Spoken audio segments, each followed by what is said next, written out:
Well, it's time once again for our segment Around the Town with our reporter, Warner Jackson. Warner, are you out there? Yes, Miles, I am out here. As we say, right now we are at a moment of just extraordinary pride for the African American community. We are currently attending... Wow, so you're at some big celebration? Oh, the biggest. Is this the Martin Luther King rally? No. Even bigger. I am currently at the Million Man March. That's right, the Million Man March. Excuse me? Yes. The Million Man March. Right. I am currently attending the Million Man March. So, Warner, how is the march going? Not quite as big a turnout as I had expected. I would say we're a little short of 1 million right now. Does it look like that there's a whole lot of people there? No, actually there's not. A little short of 1 million. I would say there are one white guy and a couple of squirrels, several mosquitoes, and it's just not as big a turnout as I had expected. So, yes, considering that they advertised 1 million men, you only see one, and he's not black. Right, that would be considered a disappointing turnout. But the important thing is, this is a moment of extraordinary pride for the community. Yes, I bet they're very proud of you at this moment. Tell me, it looks like that you're in a basement.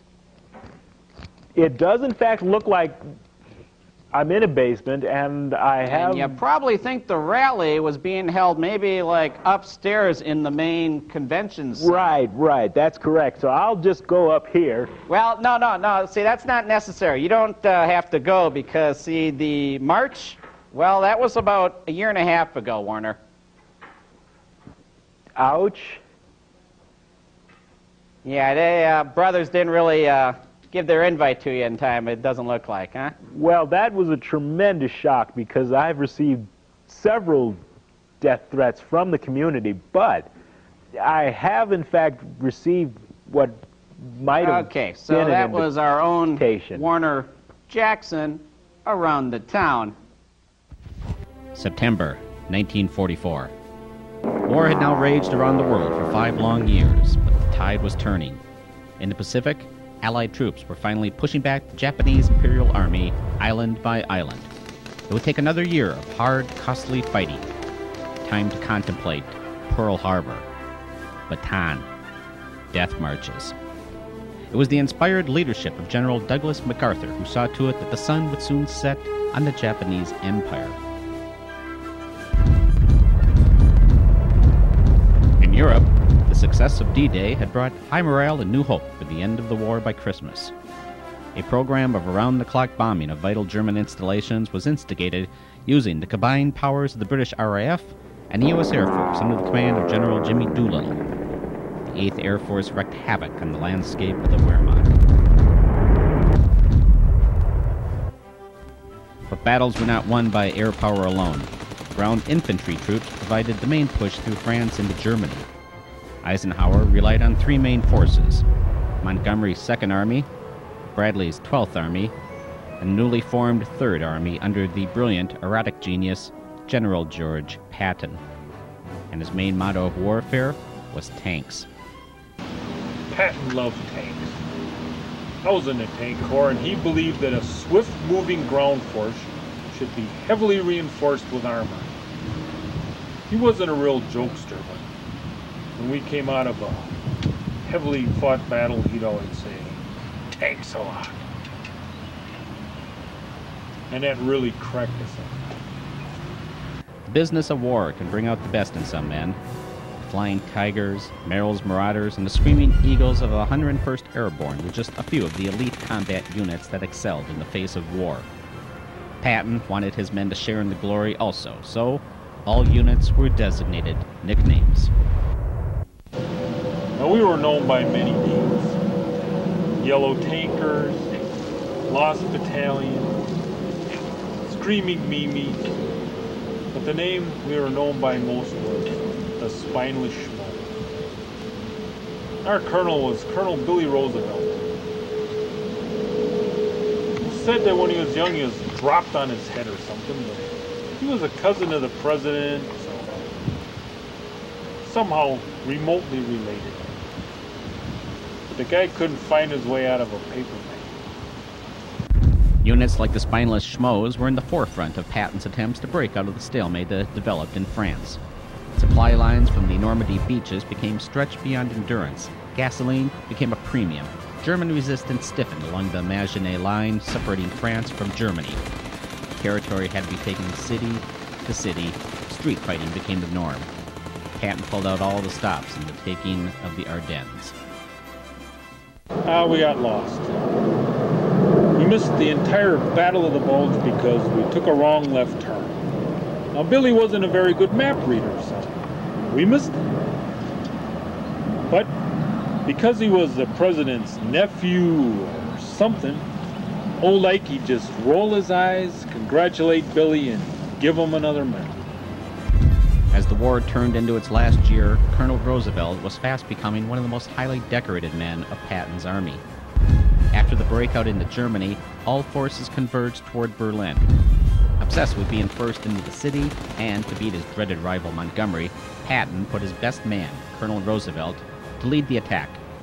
Hitler got wind of this and placed a bounty onto the heads of the spineless schmoes.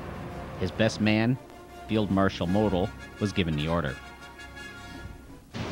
We got wind that the Germans wanted us for propaganda reasons, you know. Captured the president's son and all of his buddies. So we got all pumped up, all ready for battle, but ironically we missed it because the colonel drove us into a tree. In the end, neither Patton nor Montgomery took Berlin. Political forces stepped in, and that right was given to the Russian army. By that time, Hitler decided to call out the bounty when even he realized that Colonel Roosevelt was an idiot. But there were still towns to liberate, time to make his family name proud. Somehow we got stuck in the mud. The colonel never did get to hang a steer in that tank. The final straw was we rear-ended a brigadier general's staff car. You know, license and information exchange, insurance stuff. At war's end, the president discovers that the colonel is not related to him after all. It's somebody on Teddy's side of the family. Billy Roosevelt is immediately transferred to the deserted island of Lett for the duration of the war, and one of the most highly honored units of the war, the spineless schmoes, are disbanded. It's funny. All those other units were made famous by all the victories in battle, while on the other hand, we never made the grade.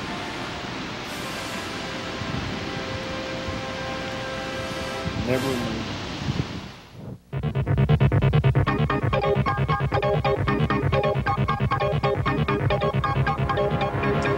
It's 10 minutes after the hour, and this is Newsbreak. The man who discovered the cure for the common cold, Dr. Wally Zink, was among those nominated this week for a Nobel Award in scientific achievement for his other research work, conversing with tree squirrels. A Lake Wahoo couple are suing the Wahoo School District for allegedly teaching their child to sing and talk only in prose. This is the fourth such class action suit that's been brought against the school district this year. And an unidentified man went on a rampage in downtown Minneapolis last night, assaulting several mailboxes and quite a few hydrants. He was finally apprehended by police while attempting to make love to the IDS building. It's now 12 minutes after the hour, and this has been Newsbreak.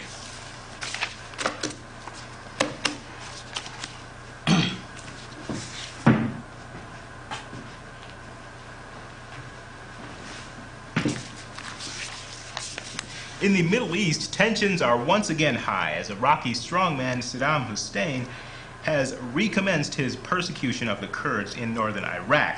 Despite repeated warnings by the United States to cease at once, Saddam has continued his assault of his own people, this time by such means as harassment, torture, extermination, and having to sit through a Pauly Shore film festival. And the first of three scheduled debates between the leading candidates for the U.S. Senate seat was held last night at Northrop Hall.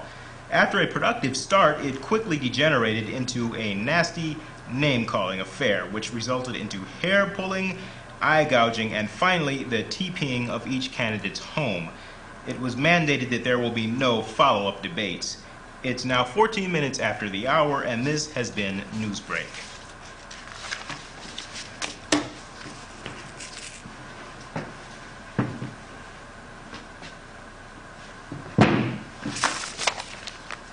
It's still 14 minutes after the hour, and this is Newsbreak.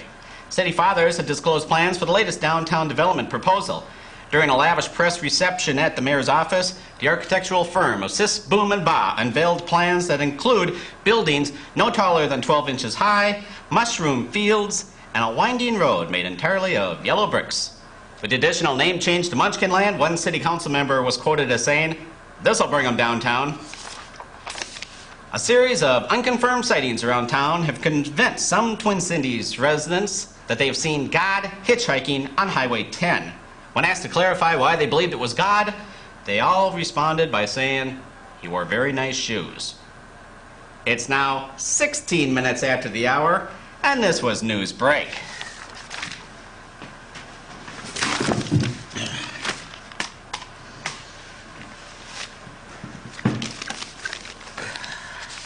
It's 16 minutes after the hour, and we are back with Newsbreak. Startling news as NASA scientists confirm that life once did exist on Mars.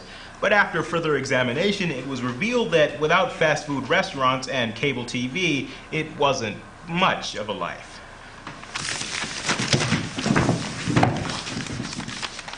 Major traffic delays have hit motorists on southbound 35W during rush hour today as construction was backed up for miles trying to get by the construction of a small sandcastle. MnDOT warns that it is sandcastle construction season, so please expect delays. Meanwhile, continual griping is being heard about the westbound Sane lane on 394 being used for playing hopscotch. Breaking news just in, the hole in the ozone layer has grown to the size of Australia, and state officials advise all people to stay inside their homes for the next 2,000 years and drink plenty of orange juice. No new developments in the mad cow disease, although there has been a breakthrough with an irritated calf. Of course, this news just in! 3 people! Still 15 minutes past the hour!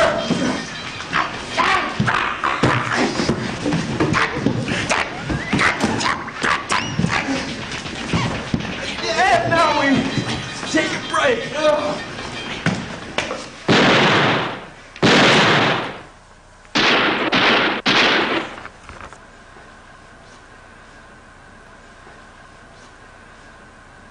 This just in, there has been a double homicide committed in the studios of Channel 99. Both assailants are reported dead. Police are on their way. Details are sketchy at present, but we will keep you updated on this story on our next news break.